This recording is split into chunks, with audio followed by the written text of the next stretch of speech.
네, 찾으셨으면 저와 여러분들이 한 절씩 번갈아 가면서 교독하도록 하겠습니다. 요한복음 4장 1절부터 제가 읽겠습니다.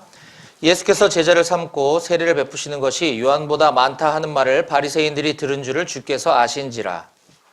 예수께서 친히 세례를 베푸신 것이 아니요 제자들이 베푼 것이라. 유대를 떠나서 다시 갈릴리로 가실새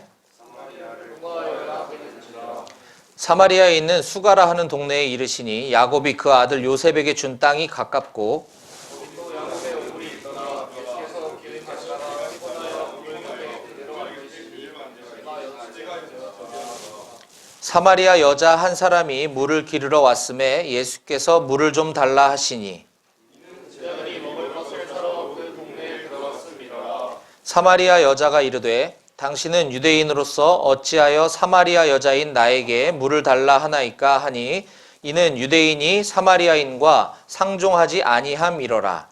예수께서 대답하여 이르시되 내가 만일 하나님의 선물과 또 내게 물 좀 달라 하니가 누구인 줄 알았더라면 내가 그에게 구하였을 것이요 그가 생수를 내게 주었으리라. 여자가 이르되 주여 물 기를 그릇도 없고 이 우물은 깊은데 어디서 당신이 그 생수를 얻겠사옵나이까? 우리 조상 야곱이 이 물을 우리에게 주셨고 또 여기서 장가와 자기 아들들과 짐승이 다 마셨는데 당신이 야곱보다 더 크니까. 예수께서 대답하여 이르시되 이 물을 마시는 자마다 다시 목마르려니와 내가 주는 물을 마시는 자는 영원히 목마르지 아니하니 내가 주는 물은 그 속에서 영생하고 솟아나는 샘물이니라. 여자가 이르되 주여 그런 물을 내게 주사 목마르지도 않고 또 여기 물 기르러 오지도 않게 하옵소서. 이르시되 가서 내 남편을 불러오라. 여자가 대답하여 이르되 나는 남편이 없나이다. 예수께서 이르시되 내가 남편이 없다 하는 말이 옳도다. 너에게 남편 다섯이 있었고 지금 있는 자도 내 남편이 아니니 내 말이 참되도다. 함께 읽겠습니다. 여자가 이르되 주여 내가 보니 선지자로소이다. 아멘. 오늘 말씀을 위해서 제가 기도하겠습니다. 하나님 아버지 감사합니다. 오늘 추수감사 주일에 이렇게 사랑하는 우리 113대대 용사들과 42대대 용사들이 함께 주님을 예배합니다. 이 시간 주님 홀로 영광 받아주시고 또 우리에게 말씀하시는 음성에 우리가 귀 기울여 우리의 삶의 변화로 이어지고 또 우리의 믿음이 성장하는 그런 귀한 시간 될 수 있도록 허락해 주시옵소서.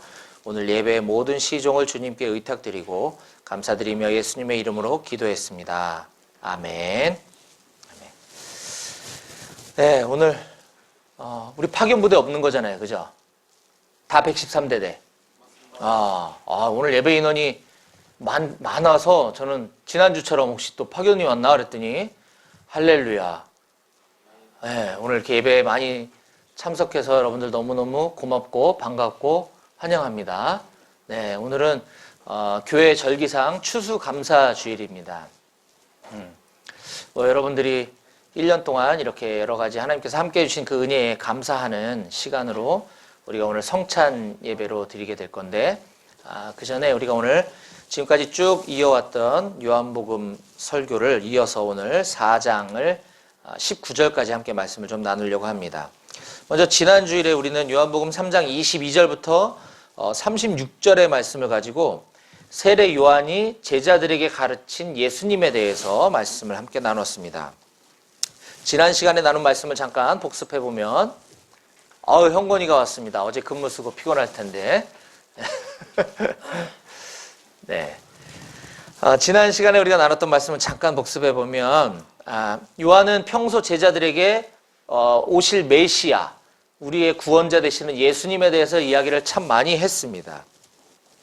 그런데 그 제자들이 그 메시아에 대한 이해가 아직까지 부족해서 예수님에 대한 얘기를 많이 들었었음에도 불구하고 지금 우리 담당 구역 안에 들어와서 우리 스승이신 요한이 하고 있는 사역, 즉 세례 베푸는 일과 똑같은 일을 하고 있는 예수님을 향해서 불평불만을 하는 장면이 나옵니다.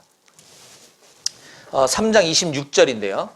그들이 요한에게 가서 이르되 랍비여 선생님과 함께 요단강 저편에 있던 곧 선생님이 증언하시던 이가 세례를 베풀매 사람이 다 그에게로 가더이다. 이거는 약간 원망 섞인 불평이고 컴플레인을 하고 있는 거죠. 우리 랍비여, 선생님이 늘 함께 하시더니가 왜 우리 나와바리 안에 들어와서 우리 고객을 절로 끌고 갑니까? 뭐 이런 얘기예요. 쉽게 얘기하면. 그러자 세례 요한은 자기 제자들이 오해하고 있는 예수님에 대해서 너희들이 아직 예수님을 잘 알지 못하는구나. 예수님은 이런 분이야 라고 가르쳐 줍니다. 제가 지난 시간에 한 3가지 정도로 요약해서 말씀을 나눴는데, 요한이 가르친 예수님에 대한 첫 번째는 예수님은 하나님이 보내신 분이시고 하늘에서 오신 분이시다 라고 했습니다. 3장 27절입니다. 요한이 대답하여 이르되 만일 하늘에서 주신 바 아니면 사람이 아무것도 받을 수 없느니라. 31절 위로부터 오시는 이는, 하늘로부터 오시는 이는 만물 위에 계시나니. 34절 하나님이 보내신 이는 하나님의 말씀을 하나니라고 하면서 계속해서 하늘에서 주신 바 된 사람이고 위로부터 오신 이시고 하늘로부터 오신 이시고 하나님이 보내신 이가 바로 저분 예수님이야 하고 지금 얘기하고 있는 것입니다. 따라서 저는 지난 시간에 오늘날에도 세상에서는 뭐 소위 4대 성인이다. 그래서 소크라테스, 뭐 공자, 석가모니, 그리고 예수, 이 4대 성인이라고 얘기하는데 그건 참으로 잘못된 표현이다 라고 제가 이야기했습니다. 예수님은 그분들은 훌륭하신 분들 맞지만, 공자, 석가모니, 소크라테스 훌륭하신 분들 맞지만 그분들은 성인이지만 예수 그리스도는 그들과 같은 레벨에 있으신 분이 아니시다 라고 말씀을 나눴고요. 두 번째, 세례 요한이 가르친 예수님은 우리를 사랑해 주시는 분이시다 라고 했습니다. 3장 29절을 여러분들이 한번 큰 목소리로 한번 읽어보겠습니다. 29절 시작. 신부를 취하는 자는 신랑이나 서서 신랑의 음성을 듣는 친구가 크게 기뻐하나니 나는 이러한 기쁨으로 충만하노라. 네, 세례 요한은 지금 예수님을 부각시키기 위해서 결혼식을 예로 들면서 결혼식의 주인공인 신랑과 신부가 있는데 나는 단지 신랑의 친구일 뿐이야. 주인공이신 신랑이 바로 저 예수님이다 라고 지금 이야기하고 있습니다. 근데 이 신랑과 신부에 관한 비유는 오늘날 이 예수 그리스도와 예수 그리스도를 믿는 저와 여러분들을 비유하기도 합니다. 그래서 우리가 신랑 되신 예수님, 그리고 우리는 신랑의 신부인 교회, 예수 그리스도를 구주로 고백한 우리 한 사람 한 사람을 교회라고 얘기하고 또 이렇게 모여있는 공동체도 교회라고 이야기합니다. 그래서 예수님은 우리의 신랑 되시고 예수를 믿는 우리는 그분의 신부다라고 얘기했는데, 신부를 가장 사랑하는 건 이 세상에서 신랑입니다. 신랑. 즉 우리를 이 세상에서 가장 사랑하시는 이는 바로 예수 그리스도시다 라고 하는 사실에 대해서 제가 말씀을 나눴고요. 세 번째는 예수님은 믿는 자들에게 영생을 주시는 분이시다 라고 했습니다. 이번에는 3장 36절을 여러분들이 한번 읽어보겠습니다. 시작. 아들을 믿는 자에게는 영생이 있고 아들에게 순종하지 아니하는 자는 영생을 보지 못하고 도리어 하나님의 진노가 그 위에 머물러 있느니라. 아멘. 예, 우리가 살고 있는 지금 이 땅에서의 삶, 이 땅에서의 인생은 긴 것 같지만 매우 짧습니다.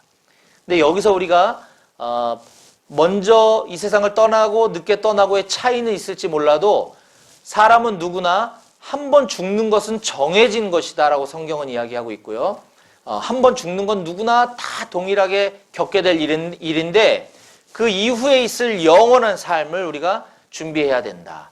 그래서 아들을 믿는 자에게는 영생, 영원한 생명이 기다리고 있고, 아들을 믿지 않는 자, 다른 말로 순종하지 아니하는 자는 영생을 보지 못하고 하나님의 진노가 그 위에 머물 것이다 라고 지금 요한이 가르치고 있고 성경이 그렇게 기록하고 있습니다. 아들을 믿는 자는 영생, 영원한 천국, 순종하지 않는 자는 영벌, 영원한 지옥이 우리를 기다리고 있다고 하는 것이죠. 근데 성경에서는 믿지 않는 자는 순종하지 아니하는 자와 같다라고 지금 기록하고 있습니다. 즉 하나님의 말씀에 순종하느냐 순종하지 않느냐, 이것이 바로 믿음이 있느냐 믿음이 없느냐의 기준이지 우리가 주일날 교회에 나왔다 안 나왔다 이게 기준은 아닌 것이에요. 물론 교회를 나오지 않고 믿음이 있기는 어렵습니다. 거의 불가능에 가까워요. 그러나 교회를 나온다고 해서 모두가 다 믿음이 있느냐? 그렇지 않을 수도 있다. 우리가 하나님의 말씀을 사모하고 그 말씀에 기록된 것을 우리가 지켜 순종하는 자만이 믿음이 있는 자다라고 성경은 우리에게 가르쳐주고 있습니다. 자, 그러면 오늘 본론으로 들어와서 우리가 오늘 읽었던 4장 말씀은 아까 그 말 많고 탈 많았던 그 지역에서 이제 예수님께서 떠나서 그 유대 땅을 떠나서 사마리아라고 하는 새로운 지역으로 이동하셔서 거기서 일어난 사건을 배경으로 기록하고 있습니다. 4장 3절부터 제가 읽어보겠습니다. 유대를 떠나사 다시 갈릴리로 가실새 사마리아를 통과하여야 하겠는지라. 사마리아에 있는 수가라는 동네에 이르시니 야곱이 그 아들 요셉에게 준 땅이 가깝고 거기 또 야곱의 우물이 있더라. 예수께서 길 가시다가 피곤하여 우물 곁에 그대로 앉으시니 때가 6시쯤 되었더라. 예수님은 지금 유대 땅을 떠나서 갈릴리 땅으로 이동하시려고 지금 계획을 세우고 이동하고 계셨습니다. 예수님의 원래 목적은 갈릴리로 가시려고 하는 것이었어요. 그런데 사마리아를 통과했다라고 기록하고 있고, 사마리아를 통과하는 과정 가운데 수가라고 하는 한 동네에 머물러서 거기에서도 어느 한 우물, 야곱의 우물이라고 일컫는 그 우물 곁에 잠깐 앉아서 머물고 계셨다라고 지금 이 배경을 설명해 주고 있습니다. 마치 예수님이 있는 곳을 이렇게 저 위에서 하늘에서 이렇게 줌인 해가지고 점점 이렇게 보는 것과 같죠. 예수님은 지금 갈릴리로 이동하고 계시다가 사마리아 땅을 통과하는데 거기에 수가라고 하는 마을에 이르렀다. 즉 비유하자면 지금 강원도 땅을 지나가고 계신데 철원이라고 하는 지역을 지나고 계셨다. 이런 거죠. 이를테면. 그리고 거기에 보면 철원 중에서도 문헬이라고 하는 곳에 한 작은 우물이 있었는데 그 곁에 앉아서 잠깐 쉬고 계시다. 지금 이렇게 얘기하고 있는 것입니다. 근데 성경은 여기서 의도적으로 4장 4절에 사마리아를 통과하여야 하겠는지라 라고 지금 표현하고 있습니다. 그 말은 무슨 말이냐면 유대 사람들은 사마리아 땅을 지나가지 않았다라고 하는 뜻이에요. 왜냐하면 유대인들은 남쪽에 있는 사람들이고 북쪽에 이제 사마리아라고 하는 지역이 있는데 북쪽 사마리아 사람들을 이거는 지나친 표현이 아니라 실제로 개나 돼지 취급을 했다 그럽니다. 이때 당시. 우리도 다른 민족을 그렇게 하지는 않는데 이때 당시 유대인들은 사마리아 사람들을 아주 상종 못할 인간들 이렇게 여겼던 거예요. 얼마나 싫어했던지 그들이 사는 그 땅을 지나가지도 않을 정도로, 즉 유대에서 갈릴리로 갈 때는 사마리아를 통과할 수밖에 없는데도 불구하고 일부러 삥 돌아서 갈 정도로 아주 싫어했었던 민족이고 땅이 바로 이 사마리아였다고 하는 것입니다. 그 이유는 오래전으로 이제 거슬러 올라가면 지금 이 요한복음 4장에 기록되고 있는 시기는 기원 후 1세기, 그렇죠? 예수님이 태어나기 전을 기원 전, 예수님 태어나신 이유를 기원 후라고 얘기하잖아요. 지금 예수님이 태어나신 이후니까 지금 기원 후 1세기 시대인데 거꾸로 기원 전 722년경으로 거슬러 올라가 보면 그때 당시 아수르라고 하는 그 이방 민족이, 아수르 들어봤죠? 북이스라엘을 침략해서 북이스라엘이 멸망당하게 됩니다. 마치 예전에 우리나라가 일제시대 때 일본의 침략으로 나라를 빼앗겼던 것처럼 북이스라엘은 아수르라고 하는 나라에 의해서 기원전 BC 722년경에 나라가 멸망을 당하고 맙니다. 근데 그때 북이스라엘의 수도였던 사마리아, 지금 오늘 본문의 배경이 되는 이 사마리아에 아수르 사람들을 대거 이주시켜서 거기 살도록 합니다. 우리나라로 따지면 옛날에 우리도 민족 말살 정책이라고 들어봤나요? 그렇죠? 우리나라 언어도 못 쓰게 하고 일본 사람들과 결혼해서 살면서 점점 그 민족성과 문화와 역사성과 언어와 이런 것들을 다 잃어버리게 하는 이 민족 말살 정책을 아수르 사람들도 폈던 것이죠. 그래서 그 아수르 사람들과 결혼도 하고 그들과 결혼해서 아이를 낳으면서 이 순수 혈통인 이 유대인들의 순수 혈통이 이 무너지게 됩니다. 그러면서 자연스럽게 유일신을 믿었던 이스라엘의 신앙심도 무너지게 된 것이죠. 우리 잠깐 구약 성경 열왕기 하를 한번 찾아볼까요? 열왕기 하. 우리 성경에 보면 색인의 창출내 민신수 삿룻 삼 왕이라고 되어 있는 부분입니다. 왕.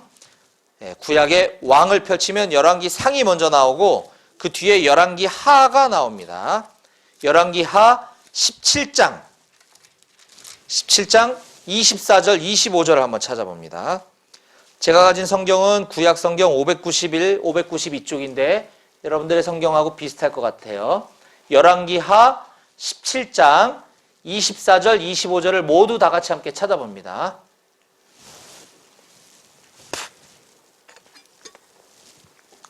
네, 찾으셨으면 함께 읽어볼까요? 열왕기 하 17장 24, 25절 다 같이 시작!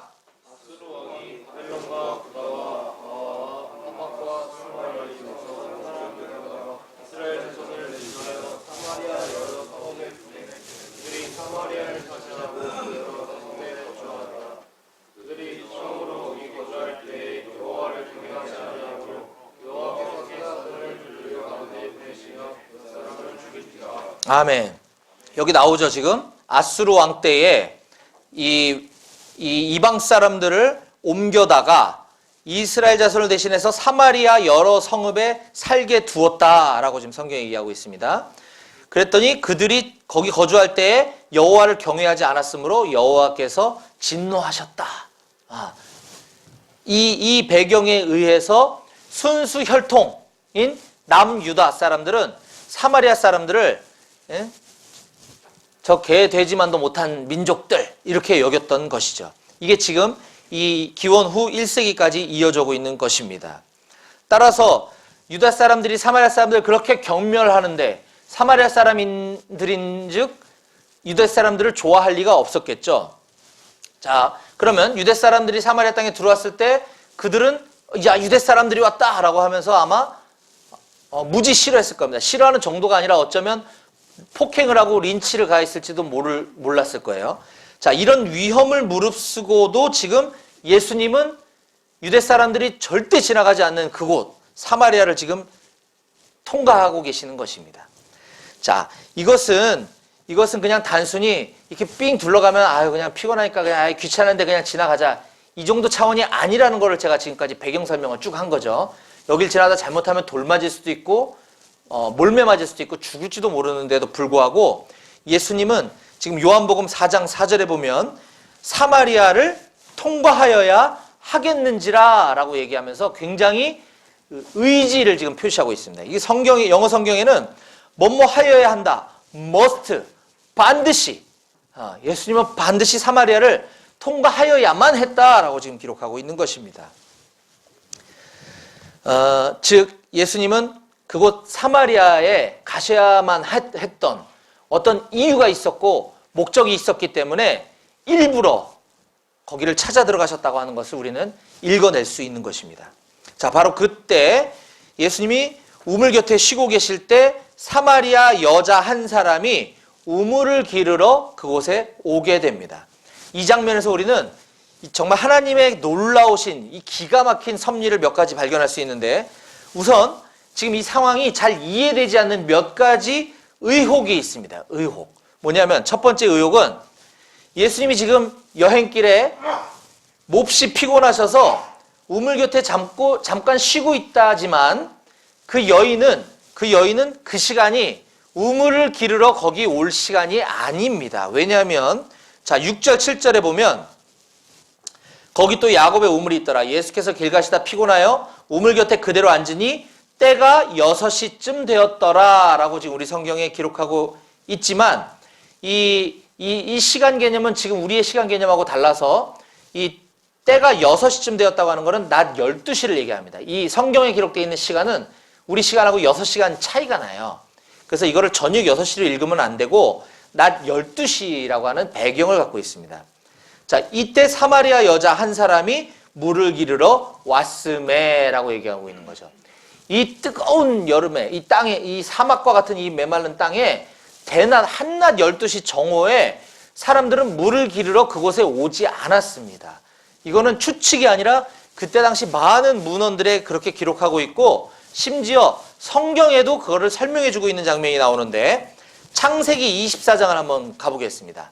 창세기 24장. 창세기는 성경 전체 맨 앞에 있는 책이죠. 창세기 24장 11절. 예, 창세기 24장 11절을 한번 찾아서 읽어보겠습니다. 네. 여기 보면 너무너무 재밌는 장면이 나옵니다. 창세기 24장 11절 함께 읽어볼까요? 시작! 그 낙타를 성 밖 우물 곁에 꿀렸으니 저녁 때라 여인들이 물을 기르러 나올 때였더라. 네, 지금 이 장면은 아브라함이 자기 며느리감을 구해오라고 종을 시켜서 지금 보냈는데 그 종이 그 며느리감 구하러 우리 주인의 며느리감 구하러 갔다가 우물 곁에서 이제 목이 말라 잠깐 낙타를 묶어놓고 있는데 그때가 저녁 때라라고 기록하면서 여인들이 물을 기르러 나올 때였다 이렇게 이해하고 있습니다. 여인들이 물을 기르러 대낮에는 나오지 않았다라는 거예요. 예. 그런데 지금 이 사마리아 여인 예수님과 맞닥뜨린 이 사마리아 여인은 그 무더운 낮 12시에 지금 물을 기르러 왔다고 하는 것이 참 이상합니다. 자, 두 번째 또 이상한 점은 이 예수님이 사마리아 여인에게는 예수님은 당시 유대 사람이죠. 유대 사람인데 유대 사람이 사마리아 사람들하고는 상종도 안 하는데 게다가 여인에게 여자에게 말을 건네는 것도 참 이상한 상황입니다. 근데 그 타이밍이 또 기가 막힌데 자, 요한복음 다시 4장 7절 8절을 한번 봅니다. 요한복음, 네, 딴 데 갔다고 해서 확 덮어버리면 안 되고 요한복음 4장은 항상 끼고 있어야 됩니다. 오늘 본문이기 때문에. 요한복음 4장 7절 8절 같이 시작. 사마리아 여자 한 사람이 물을 기르러 왔음에 예수께서 물을 좀 달라 하시니 이는 제자들이 먹을 것을 사러 그 동네에 들어갔습니다. 네. 자, 예수께서 물을 좀 달라 하시니 이는 사마리아 여인에게 물이 있었기 때문이다가 아니라 성경에는 지금 이는 예수께서 물을 좀 달라 하시니 이는 제자들이 먹을 것을 사러 그 동네에 들어갔다라고 지금 기록하고 있습니다. 이상하지 않습니까? 예수께서 물을 좀 달라 하시니 이는 사마리아 여인에게 물이 있더라. 이러면 이해가 돼요. 근데 예수께서 물 좀 달라 하시니 이는 제자들이 먹을 걸 사러 그 동네로 다 들어갔다. 이게 좀 말이 앞뒤가 안 맞는 상황일 뿐더러 지금 아까 그 위험한 땅 거기 가서 자칫 돌 맞을지도 모르고 몰매 맞을지도 모르고 폭행당할지도 모르는 그 사마리아의 땅에 지금 들어가 있는 상황 가운데 자기 스승이신 예수님을 혼자 남겨놓고 제자들이 지금 먹을 걸 구하러 다 가버렸다는 거예요. 이상하지 않아요? 최소한 2-3명이라도 경계병이 있어야 될 거 아니에요? 그쵸? 네. 제가 옛날에 중대장 하던 시절에 저는 이제 보병 출신이라고 그랬잖아요. 보병 중대장을 제가 저 경북 의성에서 했는데 그때 우리 전술훈련 도중에 어느 한 마을을 지나다가 벌집을 건드렸던 적이 있습니다. 우리 중대원들이 이렇게 쭉 지나가다가 전술행군 중에 벌집을 건드려가지고 벌떼들이 막 몰려드는데 그때 놀랍게도 제 통신병 한 명만 남고 중대원들이 싹 사라졌어요. 벌이 무섭잖아요. 그죠? 싹 사라졌어요. 제가 얼마나 배신감을 느꼈겠습니까, 여러분? 벌떼들이 저한테 막 달려드는데 생각을 해보란 말이에요. 여기 있는 우리 용사들이 다 도망간 거예요, 지금. 나를 버리고. 그럴 수 있는 거예요? 별로 심각하게 받아들이지 않네, 이 사람들이. 그때 우리 통신병 한 명은 제 곁에서 같이 벌에 쏘여졌습니다. 와, 놀랍지 않습니까? 훈련 끝나고 훈련 유공 휴가를 누굴 보냈겠어요, 제가? 여러분, 포대장님 버리지 마시기 바랍니다. 그건 배신이에요, 배신. 아무튼 지금 이 상황 가운데 예수님 혼자 남겨놓고 근데 물론 성경이 그 왜 그랬는지 정확하게는 알 수 없지만 예수님을 혼자 버려두고 먹을 거를 배고파서 살아간 것 같지는 않고 아마 예수님이 보냈겠죠. 예. 저는 그렇게 믿어요. 예수님이 다 보냈을 거라고. 왜냐면 예수님은 혼자서 앞으로 몇 시간 뒤면 여기에 물 기르러 올 그 여인에게 하고 싶었던 말이 있었던 거죠. 만약에 예수님이 이 상종해서는 안 될 사마리아 여인이 왔는데 우리 사부이신 예수가 그 여인에게, 그 개 되지만도 못한 사마리아 여자에게 말을 건넨다고 한다면 아마 크게 실망했거나 아니면 말렸을 거예요. 그러면 예수님이 이곳에 일부러 가신 그 목적을 성취하지 못했겠죠. 아까 얘기했지만 예수님은 일부러 사마리아 땅을 통과해야만 했었습니다. 왜? 그 사마리아 여인에게 할 말이 있었거든요. 자, 이 모든 정황들을 다 고려해 볼 때, 이 몇 가지 의혹들을 고려해 볼 때, 하나님의 아들이신 그 예수님께서는 지금 이 모든 상황들을 다 일부러 연출하셨다. 저는 이렇게 생각합니다. 왜냐하면 그 이유는 아무도 거들떠보지 않는 그 하찮은 사마리아 여인 그 한 사람을 구원하시기 위해서 일부러 예수님 그곳에 찾아 들어가신 것이죠.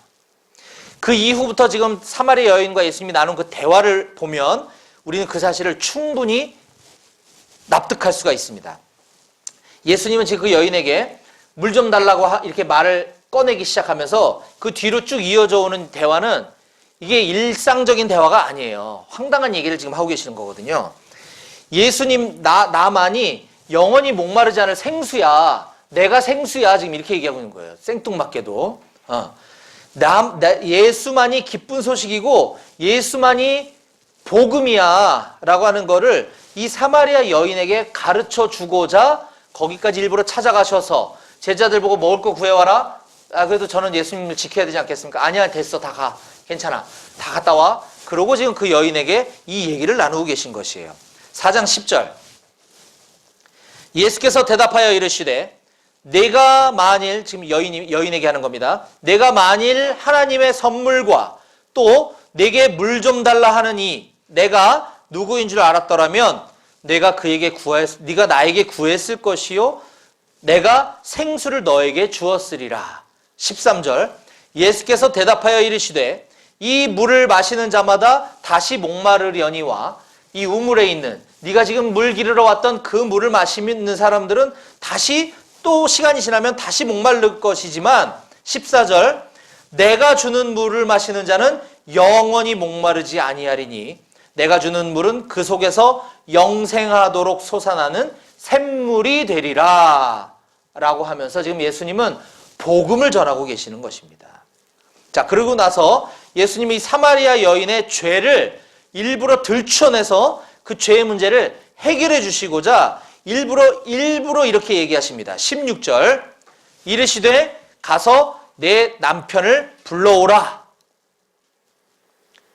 지금 이 여인이 처녀인지 유부녀인지 어떻게 알고 다짜고짜 가서 남편을 불러오라 그러면 좀 그것도 이상하죠. 저도 제가 회사에서 일을 한다 그랬잖아요. 지역농협 돌아다니면서 처음 만난 여직원에게 딱 봤을 때 나이가 좀 나랑 비슷할 것 같다고 저기 자녀가 나이가 어떻게 되시는지 이랬다가 잘못하면 뺨 맞아요. 결혼 안 한 여자한테 자녀가 몇 살이면 큰일 나잖아요. 근데 지금 생판 처음 보는 사마리아 여인에게 가서 내 남편을 불러오라. 이거는 예수님이 하나님의 아들이시고 하나님이시기 때문에 이게 가능한 거예요. 모든 걸 다 알고 계시거든요, 예수님은. 자, 그랬더니 17절에 여자가 대답하여 이르되 나는 남편이 없나이다. 어이구, 이거 지금 이 상황이 지금 예수님 지금 실수했나? 처녀한테 지금 그랬나? 했더니 예수께서 이르시되 내가 남편이 하는 말이 옳도다. 뭐야, 이거 앞뒤가 안 맞잖아요, 지금. 남편 불러오라 할 때 전 남편이 없습니다. 그러면 아유, 미안합니다. 이래야 되는데 네가 남편이 없다고 하는 말이 옳도다. 18절 너에게 남편이 5이 있었고 지금 있는 자도 내 남편이 아니니 네 말이 참되도다. 쪽집게 아닙니까? 점쟁이 같아요. 하나님이시기 때문에 가능하죠. 자, 이 사건을 통해서 이 사마리아 여인은 내가 보니 당신은 참으로 선지자로소이다. 당신은 보통 사람 같지가 않습니다. 라고 지금 이야기합니다. 오늘은 제가 이제 이 뒤에 건 나누지 않고 다음 시간에 나눌 건데 아직까지 사마리아 여인이 예수가 메시아라고 하는 사실을 완벽하게 깨닫지는 못했어요. 그러나 약간의 심경의 동요가 일어나고 있는 것을 알 수가 있습니다. 자, 예수님은 왜 사마리아 여인에게 남편 얘기를 꺼내가지고 민망하게 지금 살고 있는 남자가 있는데 그 남자도 법적인 부부가 아닌데 남편을 불러오라고 하면서 과거에 너 남편이 5이나 있었지? 이 얘기를 지금 왜 하고 계실까요? 이 사마리아 여인이 남자 관계가 복잡하고 그렇고 그런 여자였다라고 하는 것을 이 동네 사람들은 다 알고 있었습니다. 그래서 이 사마리아 이 여인은 이 사람들을, 그러니까 소위 말하는 대인기피증, 사람들을 만나기를 꺼려해서 아까 그 남들은 저녁 때 선선할 때 와서 물 기르러 오는데 일부러 사람들을 피해서 뜨거운 대낮에 물을 기르러 왔던 것이에요. 참 불쌍한 여인이죠. 어찌 됐든 남자 관계가 왜 복잡했는지는 알 수 없어요. 도덕적으로 불결했는지 아니면 어쩔 수 없는 뭐 어떤 사정이 있었는지 우리는 몰라요. 하지만 이 사마리아 여인은 사람들에게 손가락질 당하고 사람들을 피해 다녀야지만 하는 그런 어떤 한많은 가련한 불쌍한 여인이었던 것입니다. 아무도 상종해 주지 않는 그 여인에게 예수님은 일부러 목숨 걸고 찾아가셔서 말을 건네면서 그 여인의 과거의 문제를 들추어내고 죄의 문제를 끄잡아내서 이 죄의 문제를 먼저 해결해 준 다음에 구원을 해주시기 위해서 지금 오셨다라고 하는 사실입니다. 자, 오늘 말씀을 제가 이제 쭉 정리를 하자면 유대인들하고의 사이의 이 안 좋은 관계 속에서 예수님이 일부러 사마리아 땅을 들어가셨다. 그렇다고 한다면 일부러 찾아갔어야지만 했다고 한다면 어떤 목적이 있었을 것인데 그 목적이 무엇이냐? 그 목적을 이루기 위해서 예수님은 일부러 이 상황을 연출하기 위해 제자들 보고 다 먹을 거 구하러 가라고 하면서 아무도 남겨놓지 않으셨다. 왜냐하면 그 상황을 방해받지 않기 위해서. 그러다가 그 아무도 거들떠보지도 않고 손가락질하고 욕만 하는 그 여인이 물 기르러 왔을 때 나한테 물 좀 달라고 말을 건네시면서 그 물은 영원히 목마를 거지만 내가 주는 물은 영원히 목마르지 않는 샘물이 영생을 주는 생수가 될 거다라고 지금 복음을 나누고 계신 것입니다. 이 생명수, 우리의 갈증을 해결할 수 있는 것은 세상적인 것들이 아니라 바로 나야, 예수 그리스도야 라고 하는 것을 지금 가르쳐주고 계시는 것입니다. 여러분, 이 사마리아 여인, 이 여인이 바로 저와 여러분들인 것이에요. 우리는 한없이 연약하고 부족하고 틈만 나면 죄 가운데 쓰러지고 하기 때문에 우리 스스로의 어떤 힘과 노력으로는 절대 이 죄의 문제를 해결해 줄 수 없고 아까 얘기했던 영벌에 처할 수밖에 없었던 우리들을 위해서 일부러 그 하늘 보좌 모든 영광을 다 내려놓고 죽으러 이 땅에 내려오신 예수 그리스도. 예수님께서는 바로 저를 위해서, 여러분들을 위해서, 나를 위해서 이 땅에 오셨다고 하는 사실을 꼭 명심하시기 바랍니다. 게다가 우리의 갈증을 해결해 줄 수 있는 건 우리의 화려한 스펙, 뛰어난 학벌, 자격증 이런 것들이 아니라 예수 그리스도밖에 없다라고 하는 사실을 오늘 이 시간 꼭 명심하셨으면 좋겠습니다. 이처럼 나 한 사람을 살리기 위해, 나 한 생명을 살리기 위해 이 땅에 찾아오신 예수 그리스도만으로 충분히 만족하고 그 예수님의 은혜를 가슴에 담고 돌아가는 우리 모든 한마음교회 용사들이 다 되실 수 있기를 주님의 이름으로 간절히 축원합니다. 아멘. 기도하시겠습니다.